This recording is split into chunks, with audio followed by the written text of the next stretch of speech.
Now I am become death? J. Robert Oppenheimer didn't just build the atomic bomb, he changed the world forever. Was he a hero who helped end a war, or a villain who unleashed mass destruction?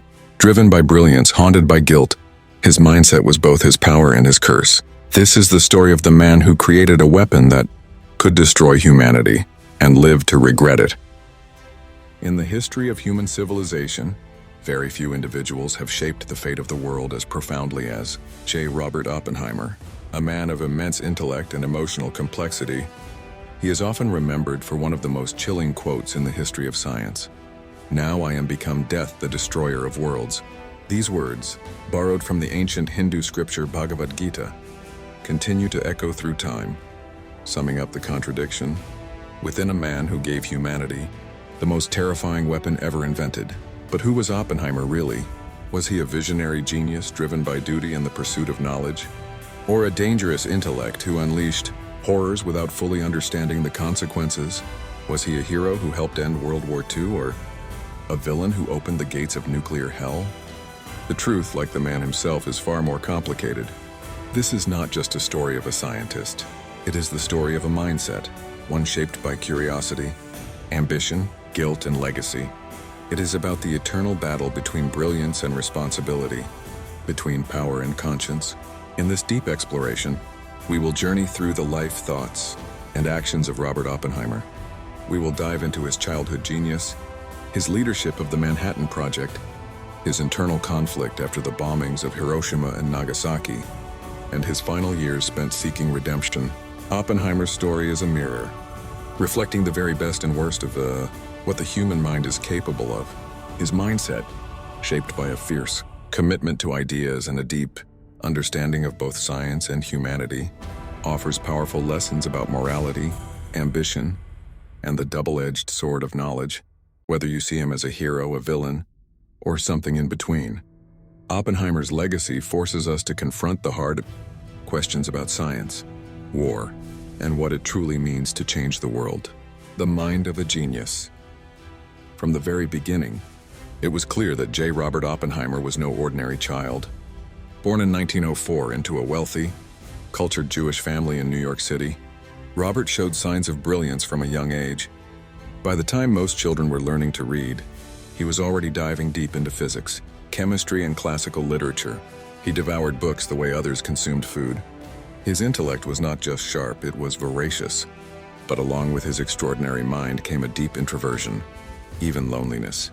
He was often lost in thought, misunderstood by other children, and more at home in the company of ideas than in playgrounds or parties. He wasn't just learning, he was absorbing the world, filtering it through a lens that would later redefine the 20th century, a passion for science and the unknown. As a teenager, Oppenheimer's curiosity became unstoppable. He became obsessed with the nature of matter, energy, and the universe. He studied physics with a hunger for answers that most of his teachers found both astonishing and intimidating. His letters from that time show a young man fascinated not just with science, but with the mystery of existence itself. He once wrote to a friend, "There are no secrets about the world worth knowing that cannot be discovered through the honest pursuit of knowledge." This was the seed of the mindset that would shape his destiny, an unshakable belief that knowledge is power and that the truth, no matter how dangerous, must be pursued. The scholar among giants, Oppenheimer's formal education took him to the world's most prestigious institutions. He studied at Harvard, then at the University of Cambridge, and finally earned his doctorate in physics in Germany, where the giants of quantum mechanics were rewriting the rules of reality. In Europe, Oppenheimer was no longer the smartest person in the room. He was among equals. Yet even among Nobel Prize winners and future legends, he stood out. His professors described him as too brilliant for his own good, a mind always leaping ahead, grasping complex ideas in a flash, but often lost in his own universe. He was fluent in multiple languages, deeply read in poetry, Eastern philosophy, and ancient texts. He didn't just think like a scientist, he felt like a philosopher. It's this rare combination, ruthless logic and profound introspection, that would later define the mindset that both made him a leader and broke him. The duality of intelligence. Yet with brilliance often comes burden. Oppenheimer was not an emotionally stable man in his youth. He battled anxiety, mood swings, and even episodes of depression. At one point, overwhelmed by academic pressure and personal torment, he allegedly poisoned an apple intended for his tutor at Cambridge, a moment often cited as evidence of the dark turmoil behind his genius. Though the incident never led to charges, it was a warning sign of the fragile balance within him. He could be arrogant, aloof, and emotionally distant, traits that would later complicate both his personal life and professional alliances. But he could also be charismatic, poetic, and deeply idealistic, traits that would inspire loyalty in others and elevate him to a position of unprecedented responsibility. This contrast between the genius and the troubled soul, between the rationalist and the romantic, would follow him throughout his life. And it would become most visible when he was asked to lead the most secret and dangerous scientific project in history. The world was on fire, war was coming, and Robert Oppenheimer was about to step onto a path that would not only test his intellect, but force him to confront the darkest corners of his own mind. Entering the world stage. The 1930s were a decade of chaos, revolution and rising darkness. Fascism was spreading across Europe, and whispers of war were growing louder by the day. For a man like Oppenheimer, deeply intellectual and politically aware, the world was becoming a laboratory of crisis, from classroom to crisis. By this time, Oppenheimer had returned to the United States and was quickly becoming one of the most respected theoretical physicists in the country. He took teaching positions at Caltech and the University of California, Berkeley, where he mentored a generation of young physicists. But unlike many scientists who kept their focus confined to equations and theories, Oppenheimer was deeply engaged with the world around him. He attended political meetings. He read voraciously about fascism, capitalism, Marxism, and pacifism, though he was never a member of the Communist Party. His left-leaning sympathies, especially his support for workers' rights and opposition to fascism, would later come back to haunt him. But the shadow that truly changed his life wasn't political. It was existential. The atomic threat. In 1938, German scientists made a discovery that would change the course of history: nuclear fission. The ability to split an atom and release massive energy suddenly shifted from theory to terrifying reality. When news of this breakthrough reached American physicists, alarm bells rang, especially for Jewish scientists like Oppenheimer, who knew what Hitler might do with such a weapon. The race for the atomic bomb had quietly begun. Oppenheimer, known for his brilliance but not for building things, was suddenly central to a national crisis. He understood the science, he knew the stakes, and above all, he was driven by a moral urgency. If the Nazis got the bomb first, civilization could end. Duty or ego? This is where Oppenheimer's true internal conflict began. On one hand, he was patriotic, horrified by Hitler's rise and committed to the idea that the US had to win the nuclear race. On the other hand, he was a scientist, philosopher, and humanist, someone who understood the potential consequences of unlocking such power. Why did he accept the job to lead the Manhattan Project? Was it duty to country, or was it also ego? Here was a man who had spent his life in the world of thought, now being given a chance to lead the most secret, most powerful scientific project in human history. It was a challenge of mind, scale, and ambition. Many believe that Oppenheimer was motivated by a mix of fear, responsibility, and intellectual pride. He once said, "When you see something that is technically sweet, you go ahead and do it." This line, cold, honest, and chilling, reveals the very core of his mindset: an unstoppable drive to explore what is possible, even if the consequences are terrifying. He was not evil. He was not naive. He was something far more dangerous, a genius convinced that knowledge must be pursued, no matter the cost. And so Oppenheimer stepped out of the lecture hall and into the greatest secret in modern history. The Manhattan Project had begun, and the world would never be the same. The Manhattan Project. In 1942, under the blazing pressure of World War II, the U.S. government launched the Manhattan Project, a top-secret initiative to develop an atomic bomb before Nazi Germany could. At the helm of this unprecedented scientific and military effort was a surprising choice: J. Robert Oppenheimer, a theoretical physicist with no prior experience managing large-scale operations. But those who doubted him would soon be silenced. A leader of minds. Oppenheimer may not have been a builder, but he was a visionary. He understood the complex science. Yes, but more importantly, he could see the big picture. He had an uncanny ability to bring together the brightest minds in physics, chemistry, and engineering, motivate them, and lead them toward a singular, terrifying goal: to build the most powerful weapon the world had ever seen. At Los Alamos, New Mexico, he built from scratch a secret city of scientists, guarded by fences and soldiers. It was a strange place, part prison, part university, where men and women worked 18-hour days, racing against time. He was not a military man. He didn't bark orders. But his intensity, charm, and raw intelligence made him the undisputed intellectual leader of the project. Colleagues described how he could walk into a room, instantly grasp the scientific problem at hand, and offer insights that stunned even Nobel laureates. Obsession and sacrifice. As months passed, the Manhattan Project became more than just work. It became an obsession. Oppenheimer threw himself into it with a level of focus that blurred the lines between genius and madness. He slept little. He ate less. His marriage strained. His health suffered. But he never slowed down. This was the mindset of Oppenheimer at full force. A man possessed by purpose. A scientist who believed that he alone must bear the responsibility of building the bomb before Hitler could. And yet, beneath the surface, questions stirred. Ethical doubts, philosophical nightmares, quiet moments when he stared out at the New Mexico desert and asked himself, "What am I becoming?"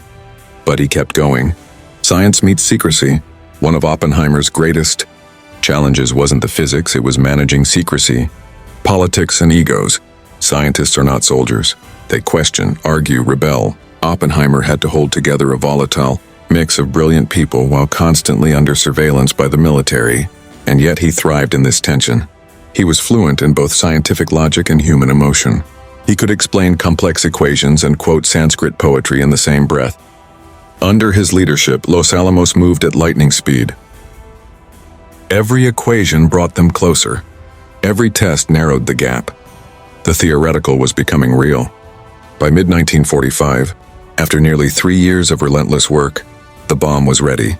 The first test would take place in the desert. The moment would be called Trinity, and Oppenheimer, tired, hollow, brilliant, burdened, was about to witness the power of his mind made manifest. The fallout.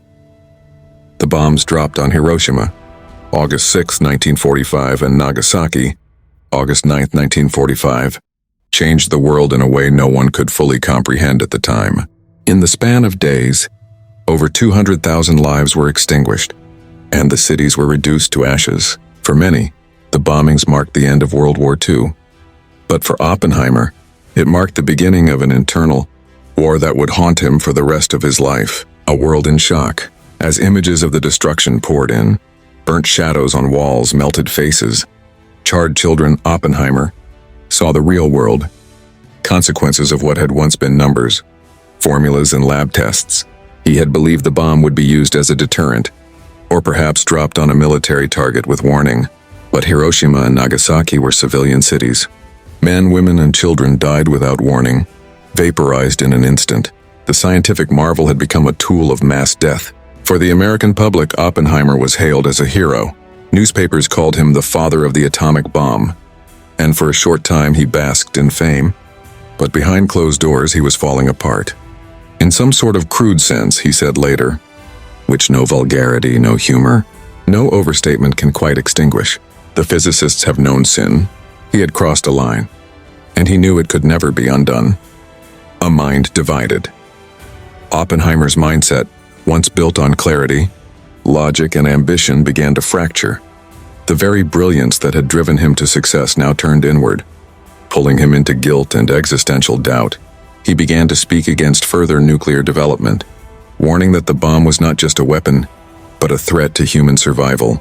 He refused to work on the hydrogen bomb, calling it a weapon of genocide. He gave lectures on ethics and responsibility. He met with politicians and scientists, urging caution and diplomacy.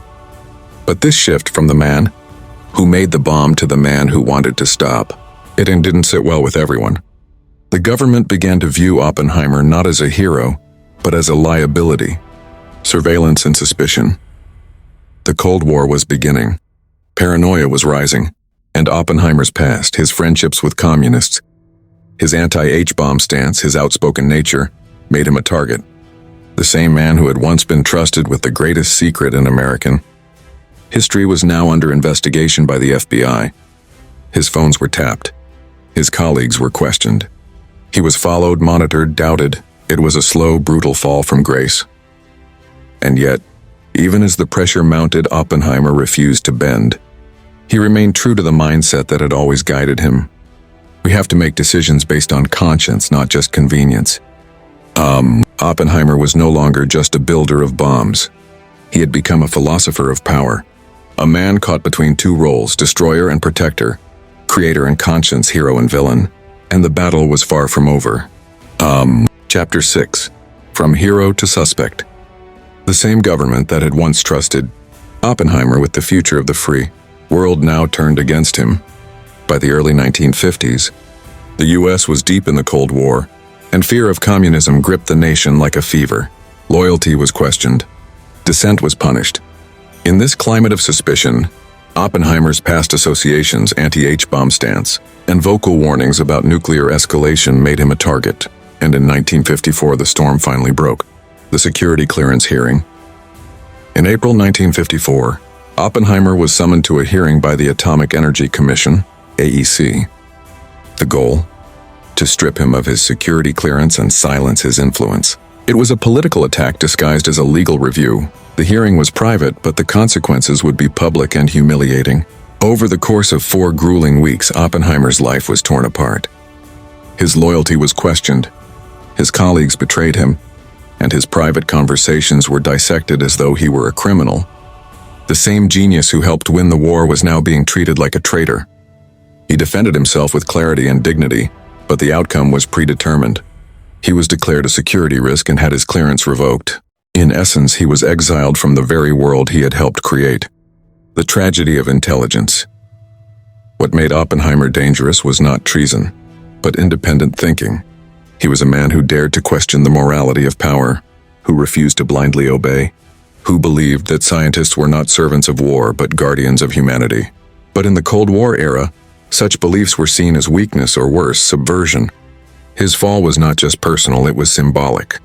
The same country that had demanded his genius in war now punished his conscience in peace. In the matter of the bomb, he once reflected, "We are all sons of bitches." It was a bitter truth. The weapon he helped build had not just destroyed cities. It had destroyed his own life. Isolation and reflection. After the hearing, Oppenheimer withdrew from public life. He kept teaching, kept writing, but he was never again at the center of power. He became a ghost of his former self, still brilliant, still respected by some, but politically and professionally broken. And yet in his isolation, his ideas grew deeper. He spoke often of the need for moral clarity in science, of the danger of unchecked power, and of the burden of knowledge. He was no longer a builder of bombs.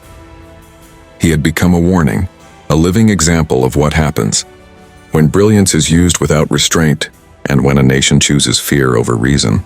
Oppenheimer had been a hero, then a villain, but history wasn't done with him yet. Redemption and legacy. Though stripped of his influence and humiliated by the very government he served, Oppenheimer did not vanish into obscurity. Instead, he entered the final chapter of his life as something rare, a man who had seen the future and tried to warn the world about it. The philosopher-scientist. After losing his security clearance, Oppenheimer returned to academia, focusing on philosophy, ethics, and the role of science in society. He became director of the Institute for Advanced Study at Princeton, where he lectured, wrote, and reflected, not on how to make weapons, but on how to live with what had been made.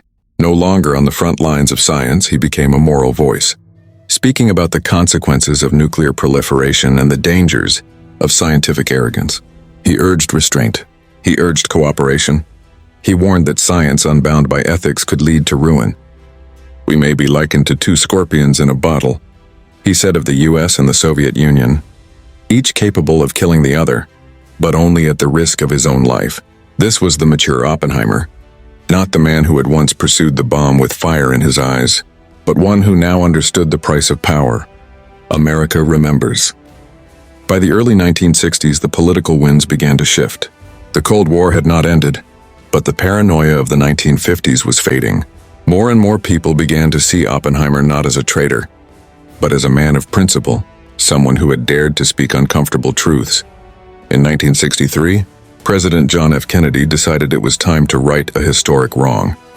He awarded Oppenheimer the Enrico Fermi Award, one of the highest honors in American science, for his contributions to theoretical physics and national defense. Although Kennedy was assassinated before he could present it, President Lyndon B. Johnson gave it to Oppenheimer the following year. It was not a full apology, but it was a gesture of redemption. And when Oppenheimer accepted it, he did so not with bitterness but with quiet dignity. Legacy of a mindset. J. Robert Oppenheimer died of throat cancer in 1967, at the age of 62. But the mindset he embodied, the combination of boundless curiosity, intense ambition, and profound conscience, lives on. He left behind a world forever changed by his work. But he also left behind questions that still haunt us. Should science pursue truth no matter the cost?